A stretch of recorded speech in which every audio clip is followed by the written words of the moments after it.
sweet buddies, how are you today? This is your own Gomati auntie and welcome to Little Story Station and this wonderful 9 days of Navaratri celebrations here at Little Story Station for you guys.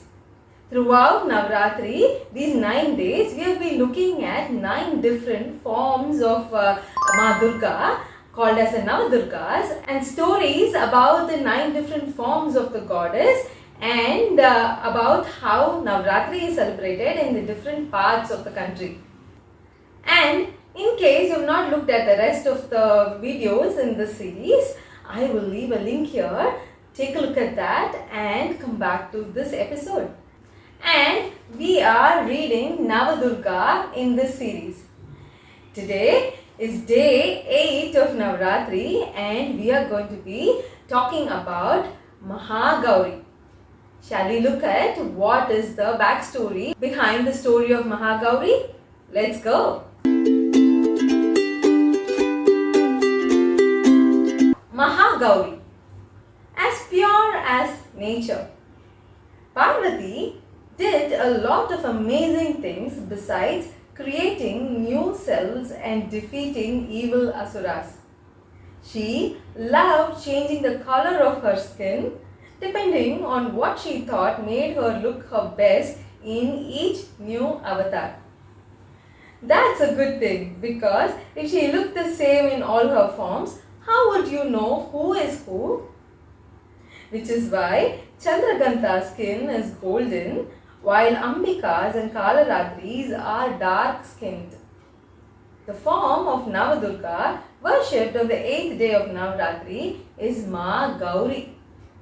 And she gets her name from her fair complexion.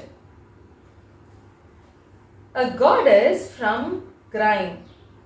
After completing her meditation as Brahmacharini and accepting Shiva's marriage proposal, Parvati sat on the rocky banks of a river.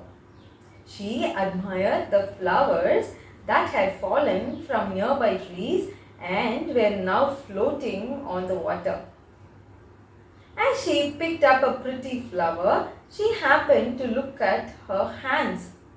Oh my skin has become so rough, dirty and weather-worn after sitting out in the open for years for meditation.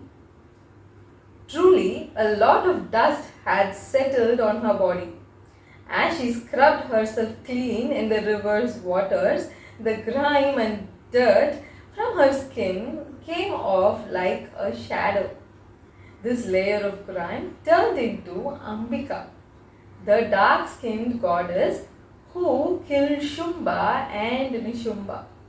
Of course, that happened much later. But this is how Ambika had emerged the very first time. After the bath, Parvati got back her fair skin. In this form, she is known as Mahagauri, the great fair-skinned goddess. Aha, the great fair-skinned goddess. Wow! Thankfully, this story did not have any killing or demons or fighting or war, right? I'm so glad this story of Mahagauri does not have another demon involved. Knowing how much the goddess loves colors, people in Maharashtra, especially women, wear clothes of a particular color on each day of Navaratri. And every year, they choose a different set of 9 colors to make the goddess happy. Aha! And if you look at the communication that I sent about uploading a video, you will see different color and flower for the day. And see, this is the story behind why we choose different color on different days of Navaratri. In the form of Mahagauri, I live inside you as fairness.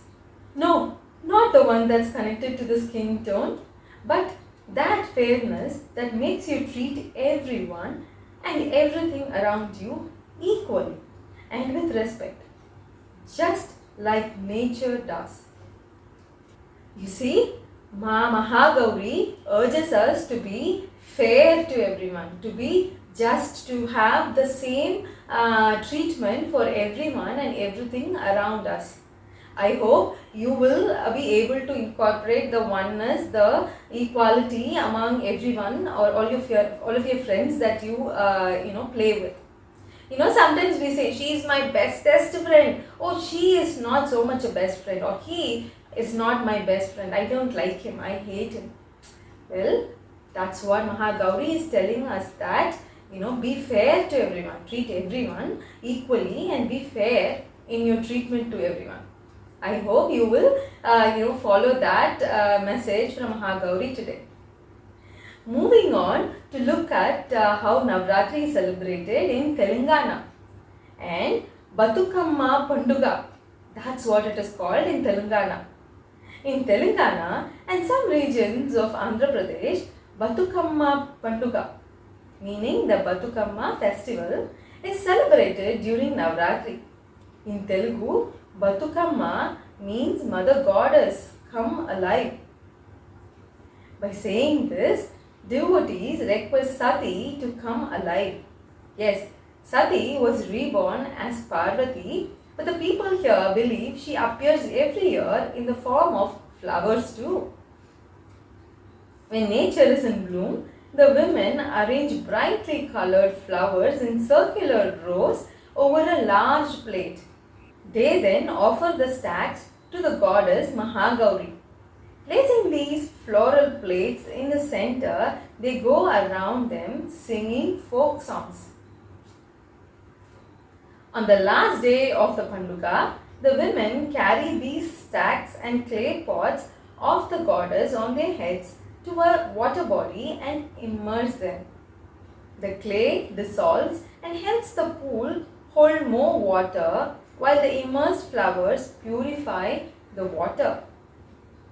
Now, that's an eco-friendly festival fit for the earth goddess, isn't it?